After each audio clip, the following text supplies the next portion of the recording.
Now to growing concerns about the deadly coronavirus officially hitting the U.S. The risk for all of us of becoming infected will be increasing. I also directed the Department of Health to declare a public health emergency. And what do we know about this virus? The pandemic brought with it a global pause. Life as we knew it suddenly changed. And with that change, we all had our own individual ways of dealing with it. Some of us distracted ourselves to help quell our anxieties, while others decide to take the fight head on and address some of their anxieties in some questionable ways. Regardless of the path you took, we all had to eventually come to a place of reflection. The Great Resignation, also known as the Big Quit, is a term being used to describe the current ongoing trend of employees voluntarily quitting their jobs. This trend is mostly being driven by millennials and Gen Zers, basically those who are dissatisfied with the current work that they're doing and seeking more purpose. What the pandemic gave many of us was a chance to reflect on our current careers, long-term goals, and how a lot of us wanted to spend a majority of our time. When asked why they were leaving their jobs, many people responded that they were leaving for more money, for more work-life balance, and ultimately for more happiness. At a deeper level, it seems that the Great Resignation symbolizes an opportunity to stray away from the traditional path society pays for us. No longer are we choosing to sacrifice our own desires for a paycheck, or building the dreams of CEOs while sacrificing our own, or dealing with horrible bosses and mentally unstable customers. Many are starting to take a stand and saying no to spending a majority of the only life that they have to live at a job they have absolutely no passion for.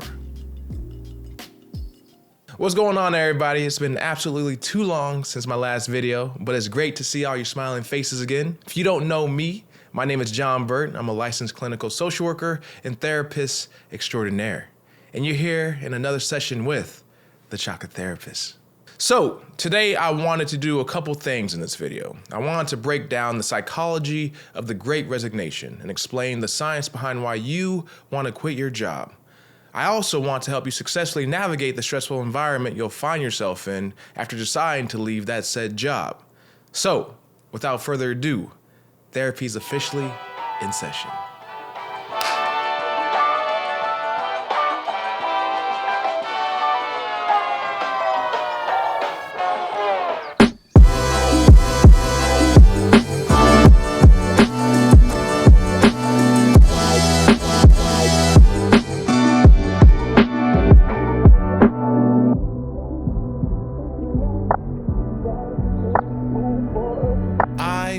Depressed. So I did what a lot of depressed people should do, and that's complain to the people you love. I think I'm depressed.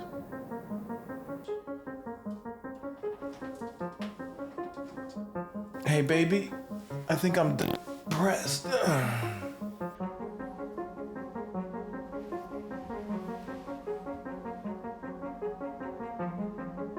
I'm depressed. Hey baby, I think I'm... Shut the hell up. So it turns out, upon doing a little research and some deep internal processing, that I wasn't actually depressed. I was experiencing something called occupational burnout. Now you may be asking yourself, how does a sexy, seasoned, professional therapist like John not understand the difference between burnout and depression? Well, you know, even the best of us make mistakes. But as you'll soon find out, depression and burnout carry many of the same symptoms. Burnout was made popular in 1975 by psychologist Herbert Freudenberger. He defines burnout as having three different components. Our first component is emotional exhaustion. Probably the most important component of burnout, emotional exhaustion is the fatigue you experience when you've cared too much for too long. You've been working your ass off without taking proper care of yourself, and now that investment is paying back in dividends. Just not the good kind. One of these dividends is our second component of burnout, depersonalization. Because you've cared so much for so long, you've gotten to a point where you just don't give a shit anymore. Kind of like this guy. That poor son of a... Because of this, you've been depleted of all your empathy, caring, and passion. So unfortunately, you're all out of f***s to give. This results in the vigor you once had before being no more, so you're unable to work with the same passion and zeal you previously had. Our last dividend is component number 3 of burnout, a decreased sense of accomplishment. This is when your job has become the bane of your existence. You're running through the motions of your 9-to-5 job and getting nothing out of it. There's no sense that you're accomplishing anything of worth, leading to a lack of motivation to grow and poor job performance. I don't know what to do, John. Why don't you break up with his ass? Damn. And sadly, this is where I was at. A bitter, cynical, tired version of myself. You see, I worked at the VA, and this stands for Veteran Affairs. It's the federal government, and obviously, I work for the veteran population. So while I can get behind the idea of helping veterans, the place just wasn't the right work environment for me. The place just sucked. I felt like I was doing more paperwork than I was actually helping my clients. I had to deal with management just making decisions without consulting the people it actually affected. I felt like I had to give more of an appearance that I was helping my clients and actually helping them. And I felt like under the bureaucratic system of the government, I couldn't be the genuine, charming individual that you see in front of you today. So this list can go on and on and on. The point I'm trying to make is that all these factors came together to reveal that my job had full control over my approach to my life's purpose of helping others. And there's nothing I truly hate more than not having control over an aspect of my life. And now we start to get to the meat and potatoes of why a lot of us are leaving our jobs. Understanding burnout is nice and beautiful, but it's basic psychology 101. Everyone's heard of burnout. But psychology has a better explanation as to why you and I want to quit our jobs, and it's something called human giver syndrome. Human giver syndrome is the idea that there are 2 types of people in this world, the human giver and the human being. So let's break down both of them. Human givers are individuals who have been wired to sacrifice their own humanity. What I mean by this is that these are people who exist to put all their energy into creating comfort and success for other people. This requires human givers to put their goals, dreams, and aspirations on the back burner. And they do this in order to serve as the support system that helps another person or company achieve its own goals. Giving every drop of yourself in support of another's dreams comes with its own detriments, mainly resulting in an unfulfilled life. Also, human givers are typically women, due to society linking womanhood with being caring, giving, and nurturing. Now let's compare this to the human being. The human giver serves the human being. The human being is a person who strives to live, express, and be what life intended them to be. They live their best life because there's an understanding that we all have one life to live. And because of this, life should consist of living to the fullest and pursuing the things that ultimately matter in life. While the human giver's moral obligation is to give their time, their lives, their bodies, and their feelings to the human beings, a human being's priority is to acquire whatever resources it takes in order to accomplish their goals. And that is to reach the mountaintop called self-actualization. I was the human giver and my job was the human being. Instead of me being the main character of my own story, my job was. Work was a central dominating theme in my life that controlled what I focused on for most of the hours of my day, where I had to be for most of the days of the week, influenced the people I had to spend my time around, and it had control over where I could live. There was this looming question that started to form in my mind. If I don't have control over my own schedule, then how much control over my own life do I truly have? Well, I got the answer to this question in June, when my job forced me to have to go back to working in the office. Now, I don't know about you or your experience with working from home, but I personally loved it. It was freedom, it was true work-life balance, and I wasn't consumed by my job anymore. So in June, when my boss brings me into his office and unilaterally tells me I have to come in for no reason other than to make him feel more comfortable, I took that kind of personally. In that moment, my situation became crystal clear. What my boss was basically telling me was that I was his bitch, and I had no choice in the matter, so I just had to shut up and take it. I don't know about you, but John Eric Bird Jr. ain't nobody's bitch. So, with all that being said, your boy has decided to take a step out of the shallow end of the pool of life, and it's time for Dad to learn how to swim in the deep end. I originally planned on quitting my job at the end of this year, but I just couldn't take it anymore. So I'm here to officially announce to anyone who cares, I've officially quit my job, and have decided to go all in on pursuing my dream to start my own private practice doing psychotherapy. So while this is a true moment of personal celebration, it's also a moment of immense stress, anxiety, and uncertainty. So I wanted to end this video with some tips on how we can all navigate stressful seasons in our lives and address our burnout and emotional exhaustion. So you've decided to quit your job. This is going to be a decision that takes you from one stressful season of your life to another. But good thing you have your old pal John the therapist here to help you navigate through this stressful season. Previously, I talked about how a component of burnout was emotional exhaustion. And if we're going to learn how to navigate this stressful season, we're going to have to understand how the mismanagement of our emotions can lead to our own downfall. So let's talk about our emotions. Emotions are the neurological cycles that happen within our bodies. They are the involuntary responses stemming from our circumstances, mood, or relationships with others. They have 3 stages: the beginning, the middle, and the end. So let's break down each stage. The beginning stages of emotions are typically triggered by an event that activates our emotions. Baby, please don't go. It's over. At this point, we now enter the middle stage of emotion. This is when we actually experience our emotions. Note that at this stage, we can't choose the emotion we experience, we just feel it involuntarily. After we experience an emotion, we then enter the third and final stage, the end stage. This is when we choose to turn towards our emotions and process them. Oh, I'm mad now. Where's that dog at? I found you, boy. Oh, you gonna get it now.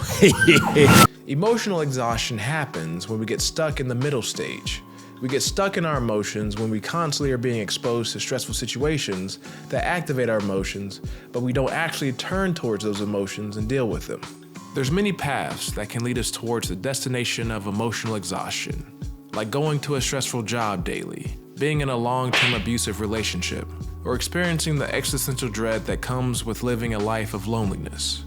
These situations activate our most difficult emotions on a regular basis. Emotions like rage, grief, fear, despair, helplessness, and shame. But because these emotions are too treacherous to navigate by ourselves, we compartmentalize them somewhere in our bodies. Over time, these painful feelings sit within us for weeks, months, and years at a time, rotting, metastasizing, and consuming us. Eventually, we become worn down by the weight of all of our unprocessed emotions. Not the winner. And this can explain why we're experiencing feelings of burnout and emotional exhaustion. So I didn't bring you here just to tell you about your problems. I actually want to help you. So I present to you the 7 most efficient ways of dealing with your burnout and stress. Our first way of dealing with your burnout and stress is through physical activity. Our first way of dealing with stress and burnout is through physical activity. Literally one of the best things you can physically and mentally do for yourself is getting your fat ass off the couch and getting to work. Working out is nature's natural stress reliever. It also has the added benefit of being nature's natural antidepressant. It can also help with managing your anxiety. You can literally do any movement with your body, whether that be walking or running, weightlifting, cycling, or dancing can also help. Basically, any movement we do acts as a purifier that helps cleanse us of the physical and chemical toxins that are produced through stress and emotional exhaustion. Our next way of reducing stress is through breathing. Now on the surface, breathing being an effective way to help us manage our stress may sound like a bunch of bullshit, but science shows that taking deep breaths in and slowly exhaling downregulates our nervous system. What this means is that while you might think that you're a logically thinking adult that occasionally experiences emotions, you're not. You're actually an extremely emotional human that occasionally experiences logic. What breathing does is help us shift from an emotional state of anxiety and worry to a more centered, rational state of control. So, why don't you go out there and try a little meditation? Our next way of reducing stress is through positive social interaction. We all have a natural desire to connect with others. In fact, it's one of the 5 critical needs that every human needs. Being with others promotes a sense of safety, belongingness, and security. Bonding with them is soothing, and is an essential need we all require for survival. True connection allows our bodies to know we're in a safe place. So if you can find someone that you can truly trust and open up to about anything, you're golden. Our fourth way of dealing with stress is through laughter. This isn't the bullshit laughter you do when you laugh to support somebody's obviously horrible joke. This is the gut-busting, belly-jiggling, knee-slapping type of laughter that brings with it cramps, lightheadedness, and a six-pack. When you laugh, your body releases endorphins, better known as the feel-good chemical. Endorphins are comparable to opiates. They help you relieve pain and stress. Our fifth way of dealing with stress is with affection. Affection looks like a warm hug. Research suggests that a 20-second hug can increase your levels of oxytocin, which has the effect of lowering your levels of stress and anxiety and improving your mood. When released, oxytocin helps us feel calmer and soothes us. This increases our ability to deal with our sources of stress. When you hug someone that you truly trust, your body comes to a place of homeostasis, meaning it comes to a place of relaxation and peace. Hugs release the social bonding hormone, oxytocin. Oxytocin is known as a love hormone because it's released when we bond with others or during sex. Our sixth way of dealing with our stress is through crying. Crying doesn't solve our problems or eliminate our sources of pain, but crying does make us feel better. This is because tears contain stress hormones, which leave our body through crying. Crying also stimulates the production of endorphins, as well as oxytocin, which is similar to taking a shot of alcohol or doing a line of heroin. Crying releases stress, helps you soothe yourself, dulls your pain, improves your mood, and helps those around you know you're in need of support. So why don't you do us all a favor and let that shit out? And our last way of dealing with our stress is through creative expression.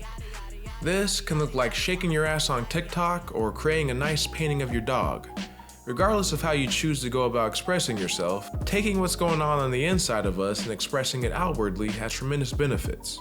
Creative expression improves our mood, provides a boost of our own self-esteem, and helps us relieve stress and anxiety. So why don't you do us all a favor and you go out there and create something, you sexy son of a bitch. So, I broke down the problem and I broke down the solution. And with both of those things done, unfortunately, we've come to the end of our session. So I hope you got something out of today's video. Don't forget to like, comment, subscribe. It helps the channel out. And with all that being said, I'll see you guys in the next one. God bless. I don't understand why you're thinking of you had me at alone. I don't understand why you're thinking of. What my boss basically was telling me was that I was his bitch, and I had no choice in the matter other than to shit up. Other than shit on it.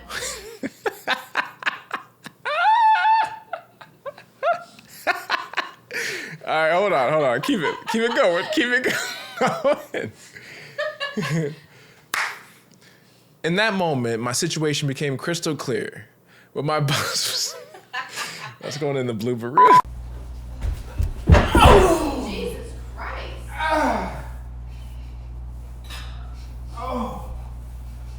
Knocked the winner. What happened? Got the shot.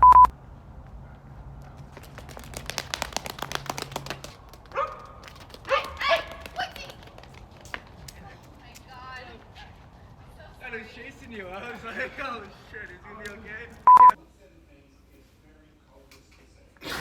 okay? You're such a bad actor. I'm depressed.